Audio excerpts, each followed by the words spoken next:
The Timberline Massacre. The old leather-bound journal smelled like mildew, smoke, and dried blood.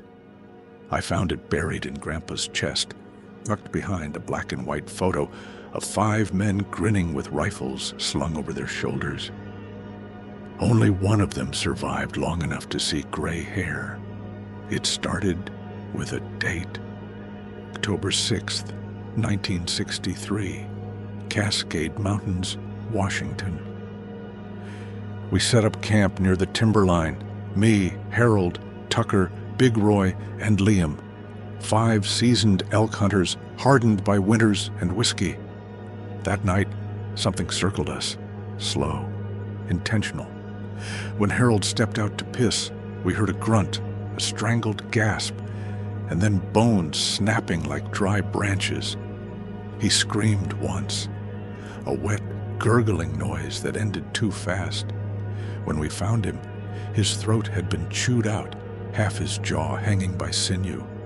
His eyes were still moving, flicking around like he didn't understand he was already dead. We ran for the rifles. There were 4 of them, 8 feet tall, gaunt but muscular, covered in patchy fur and rot. Snouts like wolves, but twisted, wrong, too long, too flexible. Eyes like burning coal.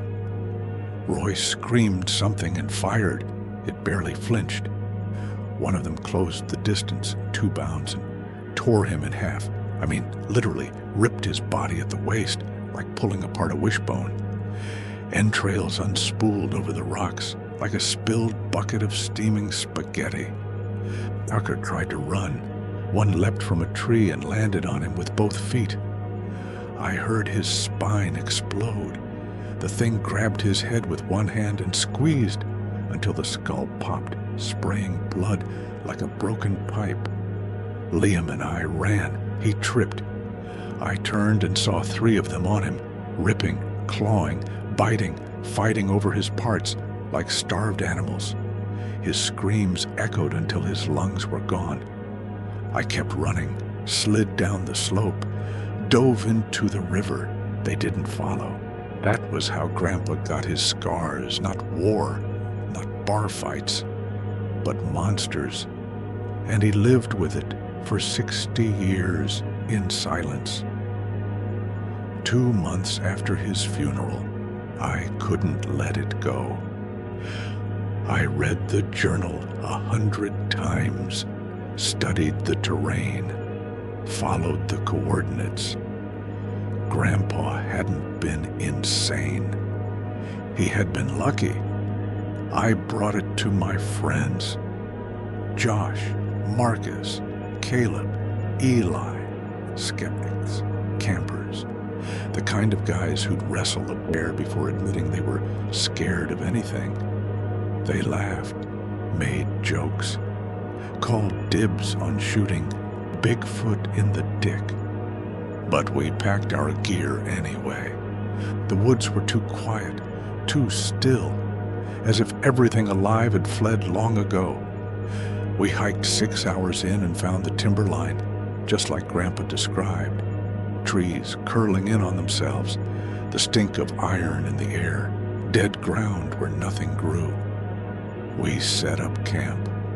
The first howl hit just after dusk, long, deep, and layered with something off, something human beneath the growl. Eli tried to laugh it off.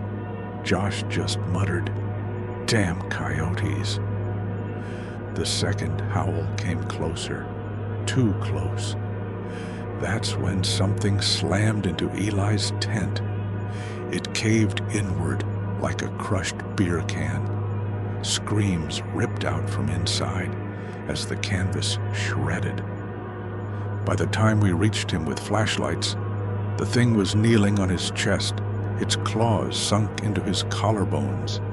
It bit into his face and ripped off half of it, skin, teeth, one eye dangling on his cheek.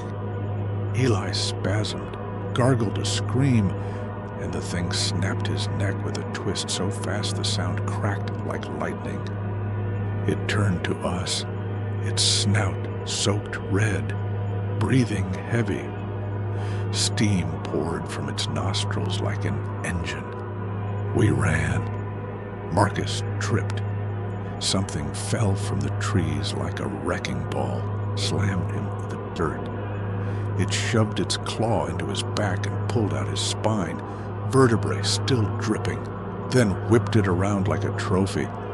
Marcus shrieked until it jammed the bloody column down his throat. Josh turned and fired 3 rounds. One clipped its jaw. Bone and teeth scattered, but it grinned anyway. Half its face flayed open, tongue lolling out like roadkill. It tackled him mid-stride and dragged him by his ankle. He clawed at the dirt, begging, screaming.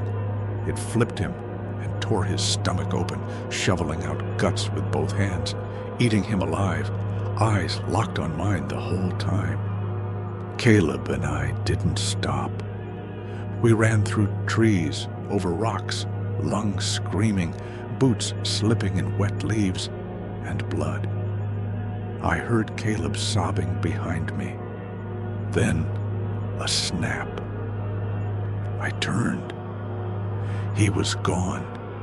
No body, just a tree shaking and a trail of blood leading upward.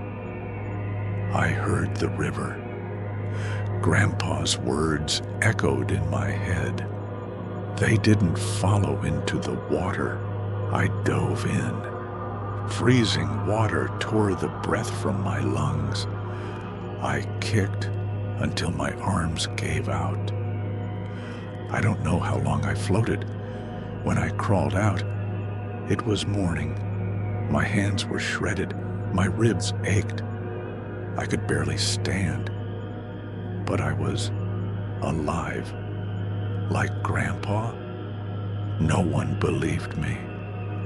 The Rangers found blood, shredded tents, shattered gear. They blamed a rogue bear, maybe a mountain lion. I didn't argue. I burned the journal. Ashes scattered into the sink, swirling like smoke over red water. But it didn't erase the sound. I still hear them. Every few nights, the howl, the crunch, the scream. Like they remember me. Like they know I got away. And like they're waiting to finish the hunt. Thank you for watching Cryptid Encounter Stories. If you enjoyed this content, be sure to like, comment, and subscribe for more terrifying tales of the unknown. Your support helps keep the stories alive and the monsters lurking. Until next time, stay safe, stay curious, and always keep an eye on the shadows.